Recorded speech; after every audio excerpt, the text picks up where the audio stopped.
25 ans, elle avait 15 ans.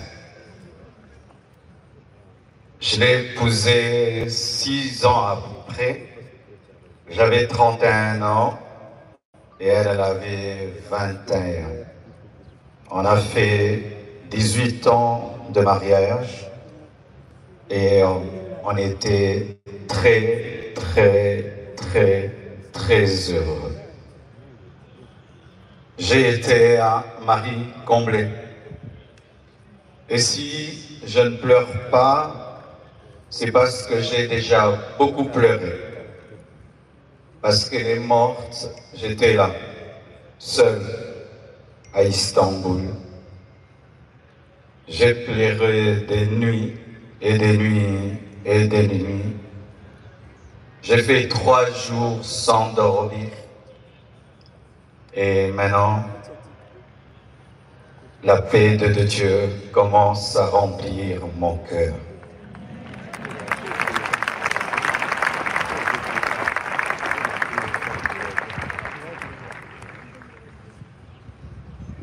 Elle devait faire une opération très simple et ça a pris beaucoup de temps. Et j'ai dit au médecin, comment ça prend beaucoup de temps comme ça? Ils m'ont dit, tout s'est bien passé, mais elle ne se réveille pas encore. Quand seulement ils m'ont dit ça, mon esprit m'a dit qu'elle est partie. J'ai dit non, c'est pas vrai, elle n'est pas partie. Ils sont en train de dire qu'ils la raniment, donc elle va se réveiller. 3 heures, 4 heures, toujours rien. Et j'ai prié dans ma chambre, sans voir son corps. J'ai dit, je refuse cela. Et j'ai senti l'odeur d'un parfum, son parfum, remplir la chambre où j'étais. Elle était au bas, moi au 7e niveau, mais j'ai senti le parfum de Blanche. Et l'esprit m'a dit, c'est son esprit, elle est morte. Mais les médecins n'ont pas le courage de te le dire. Elle est remontée et puis elle est partie. J'ai dit non, ma femme est vivante, on est en train de la réanimer.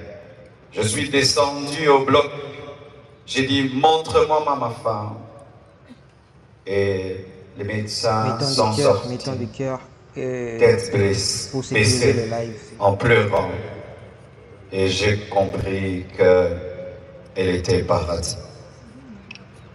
Je suis entré dans la salle de réveil.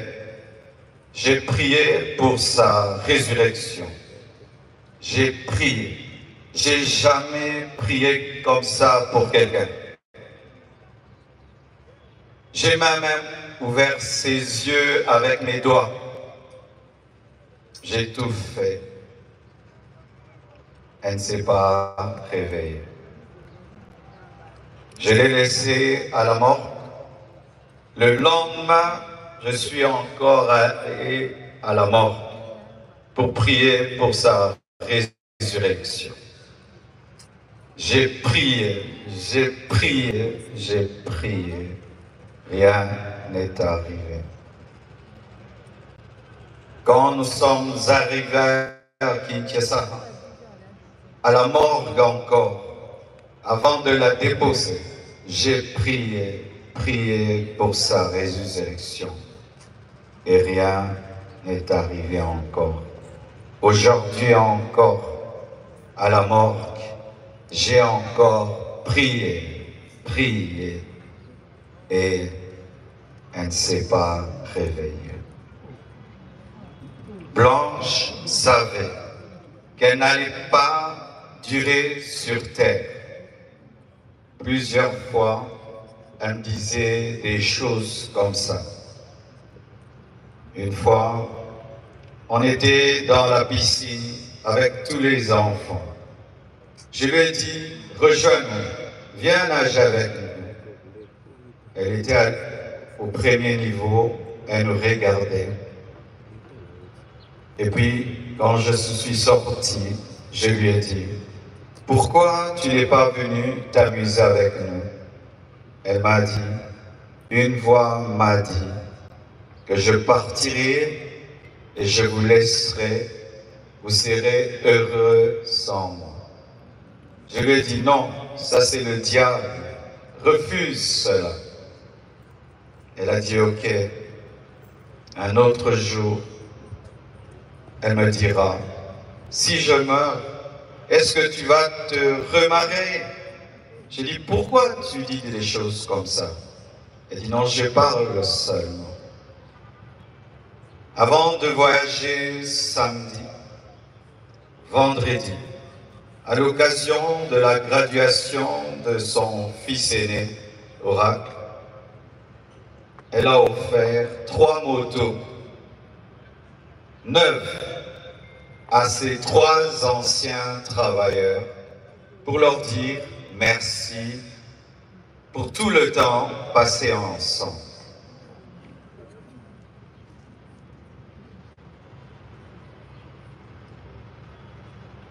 Elle sentait, elle vivait à 200 à l'heure. Elle faisait tout vite et beaucoup de choses au même moment. Au point où aujourd'hui, son œuvre, c'est comme si elle a eu 60 ans. Elle a fait beaucoup pour Dieu, pour moi et pour ses enfants. J'entends dire qu'il faut qu'on prie maintenant pour sa résurrection. Ne blessons pas 2 fois les enfants. J'ai prié et j'ai prié. Dieu ressuscite les morts quand c'est sa volonté. Mais quand ce n'est pas sa volonté, Étienne ne ressuscite pas. Mais Tabitha ressuscite. Blanche et Étienne.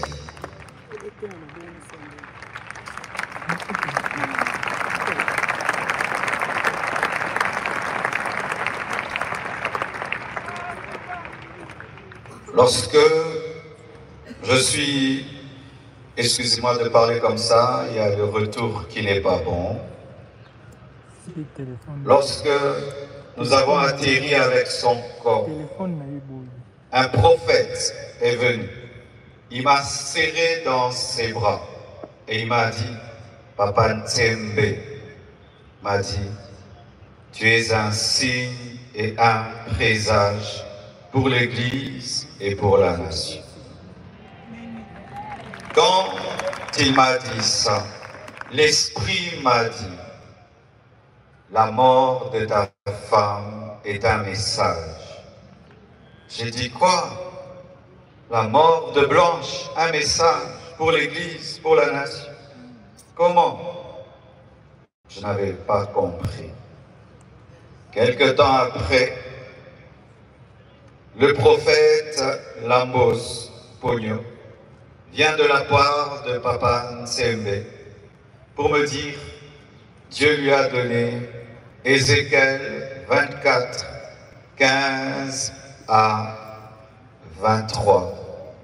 Et le prophète Jérémie Soudry, venant du Canada, il vient me dire, Dieu m'a donné Ézéchiel 24, versets 15 à 18, comme le pasteur Israël Ntsembe, alors qu'ils ne se connaissent pas, ils ne se sont jamais rencontrés. Mettez le like s'il vous plaît. Ézéchiel 24, 15 dit, la parole de l'Éternel me fut adressée en ces mots. Fils de l'homme, voici, je mors soudain, ce qui fait les délices de tes yeux. Tu ne te lamenteras point. Tu ne pleureras point, et tes larmes ne couleront point. Soupire en silence. Ne prends pas le deuil des morts. Verset 18. J'avais parlé au peuple le matin, et ma femme mourut le soir. Et c'était un signe prophétique qu'une guerre arrivait en Israël. Et j'ai dit à Dieu, donc tu veux dire qu'il y a une guerre qui veut venir dans mon pays? Parce que cette prophétie parle de la guerre. Dieu m'a dit, non, attends, je te dirai. Et voici.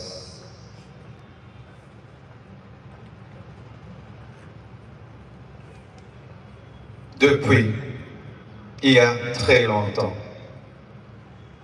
que dans ce pays, les hommes de Dieu soient aussi unis.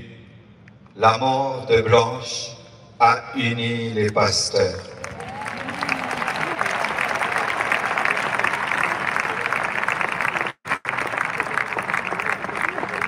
La mort de Blanche a réconcilié les pasteurs. Ce deuil n'est pas organisé par l'Église.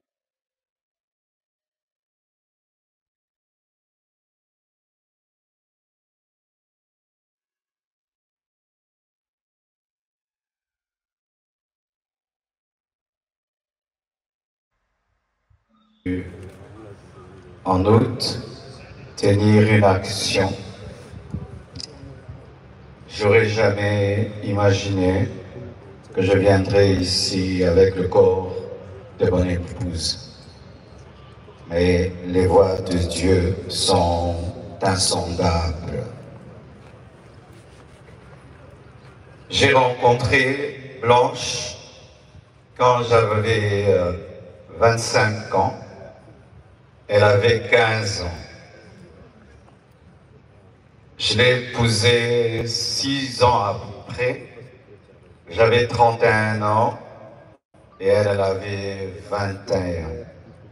On a fait 18 ans de mariage et on était très, très, très, très heureux. J'ai été un mari comblé. Et si je ne pleure pas, c'est parce que j'ai déjà beaucoup pleuré. Parce qu'elle est morte, j'étais là, seul, à Istanbul. J'ai pleuré des nuits et des nuits et des nuits. J'ai fait 3 jours sans dormir. Et maintenant, la paix de Dieu commence à remplir mon cœur.